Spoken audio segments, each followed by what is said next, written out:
Neo, thank you so much for joining us with the Sister to Sister Empowerment Conference. We have so many people that love you, including me, so many women that you've sung to and poured into over the years, just with all your amazing talent, all your great songs from Independent, which we know has been a theme song for women for just a lifetime. Like that's never going away, right? So thank you so much for joining us. And how's everything going on with you lately? Everything is good, man. First and foremost, thank you for having me. I appreciate y'all allowing me to be a part of special movements and situations in regard to.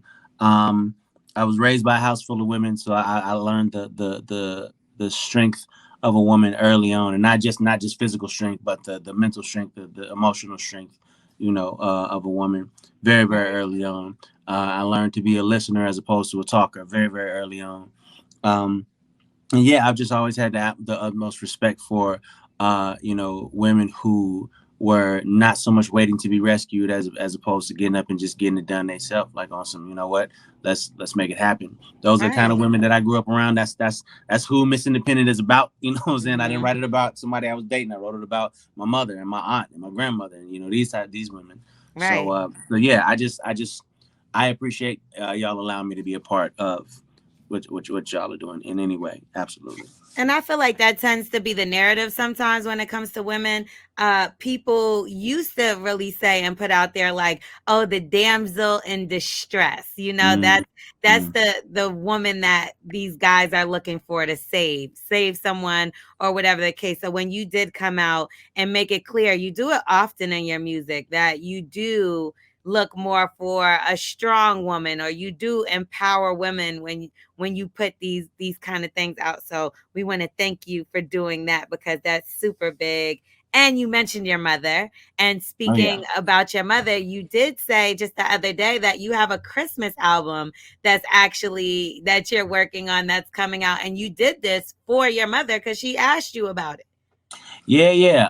So that was the Christmas album is kind of the gift that keeps on giving because every Christmas season come around and it's brand new again. My Mhm. mom had been asking me for a long time when I was gonna do a Christmas album, when I was gonna do it, and initially I wasn't necessarily running from it. I didn't feel like I had anything to give to that. You know what I mean? Not saying I mean, don't get me wrong, I love Christmas, of course, but I just didn't know what kind of Christmas songs that I was gonna write, and I couldn't really see it, so I was like, I didn't want to try it. But she stayed on my back about it. I decided to try it. The album name of the album is Another Kind of Christmas, and I think it turned out pretty good if I do say so myself. My mom approves, so Oh, if her opinion really? means Did anything, she? I feel like y'all will like it too. Yeah. So you're gonna be giving Mariah Carey a run for her money this season? I don't know if anybody can get Mariah Carey run for her money on Christmas, but my hat is in the race. I don't know. We gonna see. Did you put your Christmas tree up already? I am unfortunately in London right now, Oh, so I so haven't no. put up no decorations yet. However, my wife is she's that woman. So I please believe if they ain't up yet, they sitting at the house waiting on me to put them up as soon as I get home. Yeah. That is amazing. Okay, so let's talk about her. So she would definitely be a strong woman, Oh and yeah. you guys been through a lot of things. And what I love about you and your relationship is that you're very transparent when Mm-hmm. it comes to certain points. It's like, I'm pretty sure a lot of your business you didn't want out there at some point in time. Mm-hmm. Probably just got out there, but you faced all those issues head on. And I never saw you. I mean, one time you had a petty moment, but yeah, I never really saw That's right. you do anything where it was making her look less than, or you were the victim or anything of that nature. It was kind of like you made it known that, I was wrong in these situations too. And she stuck by you through that. Yeah, yeah. I wasn't necessarily trying to be petty as much as I was trying to protect myself and her. Like, had were somebody to see me moving around like a single man, assuming that I was still married, I felt like that would have been a bigger tabloid than me letting the world know that we had decided to separate when that was the story. But I do feel like Yeah, man, we went through stuff just like every relationship goes through stuff. I don't think there's a perfect man walking the face of the planet, present company included. And I think that what it is to survive in a relationship and thrive in a relationship is to understand that you're not with a perfect person, that things are, mistakes are going to be made. um it's not about the issue. It's about the way that you get past the issue, the way that you work through the issue. And I feel like we've learned that, for a Right. long time we made it about what happened and what was wrong and why and how much it hurt, as opposed to making it about how do we move past this, how do we resolve this and keep on pushing. And we're in that place now, you know what I'm saying, and we're tighter than we've ever been because of that, and a lot that all happened through the whole COVID quarantine situation where Yeah. we was forced to sit in each other's face and talk about that stuff that couples don't be liking to talk about. You know what I mean? Yeah. Now, why do you think sometimes it seems as though we run from these important conversations that when it could have been easily fixed by just sitting down, talking to each other, and instead we let these other things get in between us? Why do you think it's so hard for us to just open up together? Because it's not easy to be painfully, bluntly honest with somebody, especially somebody that you care for. You don't want to hurt them. You don't want to get hurt your damn self. So as opposed to sitting and talking about it, which seems like the easy way to go. Mhm. We'll let anything be an excuse to not do that, just because we don't want to deal with that specific situation and those emotions right there in that moment. Um, I will say, speaking from experience, that you make matters that much worse if you just sit on it. Like it might be in your best interest to just go ahead and hash out whatever it is in that moment, right then, as opposed to letting it linger and letting it fester and letting it become bigger than it potentially had to be. Right. Um, but yeah, that's not always an easy thing, man. It's not always easy to tell somebody something that you know is going to hurt them, and then accept whatever consequence comes with that. She might leave, she might, whatever the case may be. It's hard to do that sometimes, but I mean, that's the difficulty of relationship. If you done chose to be with this person, especially if you're married, you done chose to be with this person forever.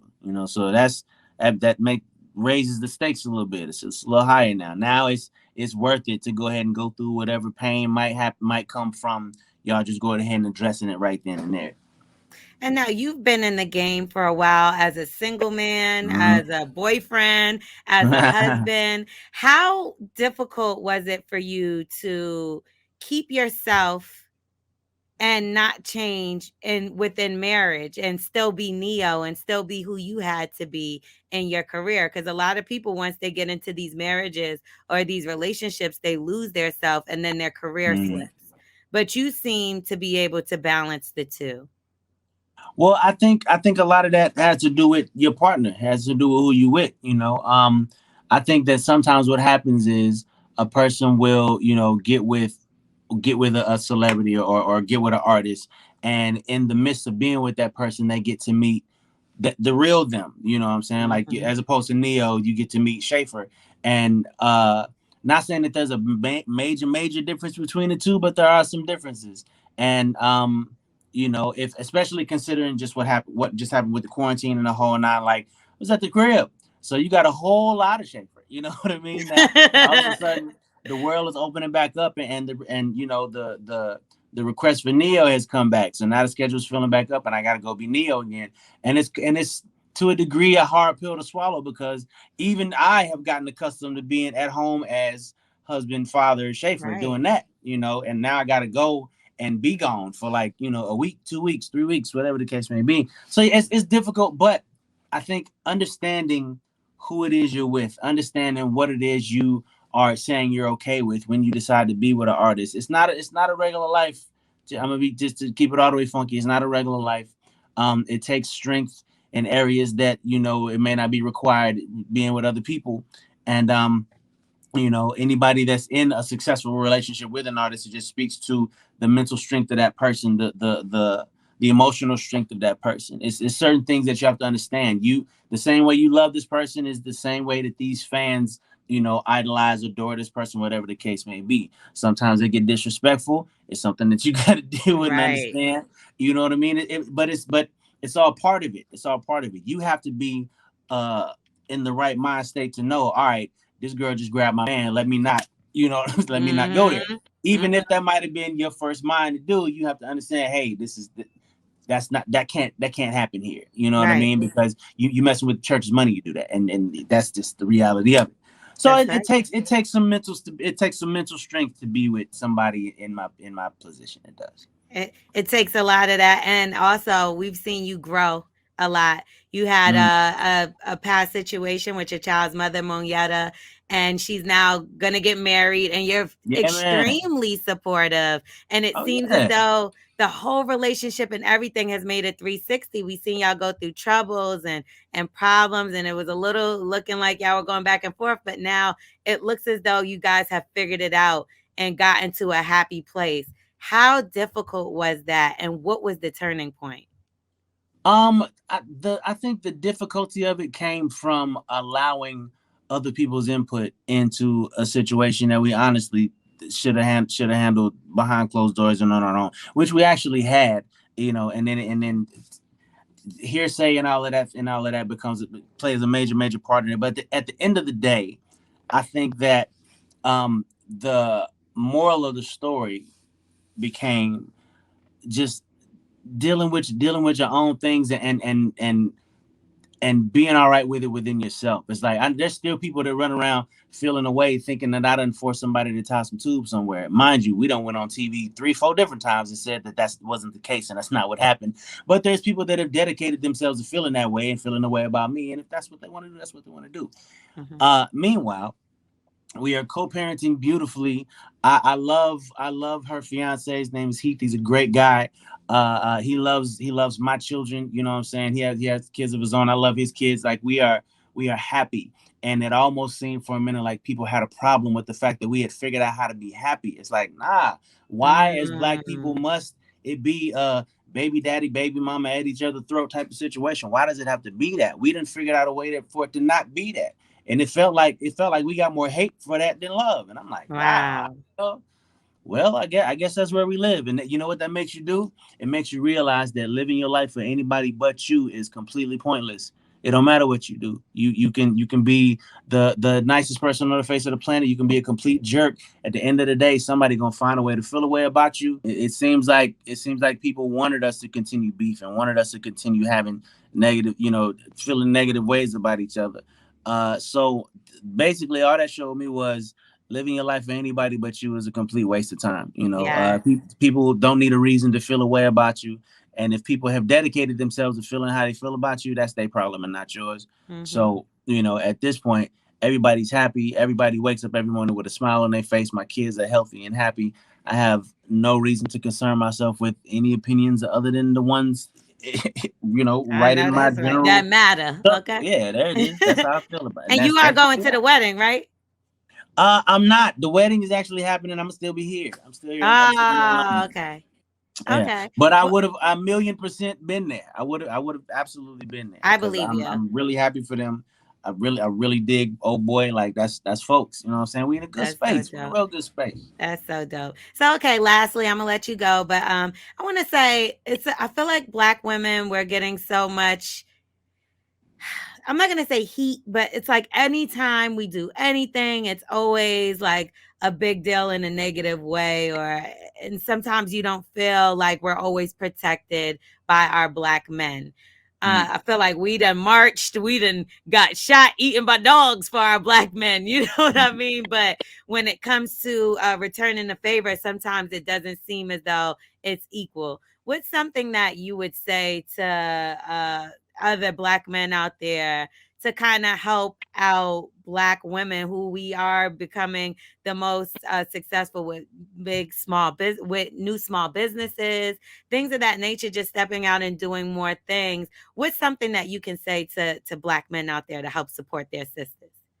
Um, I mean, I think just alerting black men to the truth of the matter could help. Just making sure that they know and understand what the absolute truth is, and what the truth is that the ultimate companion and commodity camaraderie that a black man can receive is from a black woman, and one of the most precious commodities on the face of the planet is a black woman, and it is not necessary. It's not a must that we protect her. It is your duty as a black man to protect her. And if anyone has told you anything different, ooh, Oh, that's my bell. Sorry. okay. Now, what I'm saying, if anybody has told you anything different, then you've been led astray, bro. And you need to take it upon yourself to learn what the real is. And the real is none of us would be here without the woman, for one, and none of us would be able to thrive the way that we have without the strength and the support and the encouragement of a black woman. There's no other woman on the face of the planet that is going to love you the way a black woman is going to love you, because only that black woman can truly understand your plight, because she was there too. You feel me? So I mean, just realizing what the truth is. This is the truth. This is not me trying to kiss her ass. This is not me trying to, you know what I'm saying, tell you to be something you're not. Or this is simply cold hard fact. You know what I mean? This ain't even my opinion. This is fact, bro. And the sooner you realize that, the better off we'll all be. Well, I want to thank you so much for continuing to empower women, to promote love and not just, sleep with her, throw it to the side, and all that good, bad stuff, I would say. And just thank you so much. Can you tell us what you're working on in London? I'm out here doing some TV and film stuff that I can't completely talk about because the announcement hasn't been made yet. But be looking for me on Netflix summertime next year. Yeah. That. And then a new album on the way. The name of the album is The Escape. Be looking for it roughly around March sometime. Current single out right now is called What If. It's some up tempo. It's some feel good. Some feel good. But Yeah. don't take my word for it. Check it out for yourself. And ears to the sky, eyes to the ground. You'll hear me, see me. I'll be around. Damn it. We cannot wait to see you on Squid Games too. Don't get eliminated. Neo, thank you so much for everything that you do. And All can't love. wait to see the new projects. All love, mama. Okay, bye.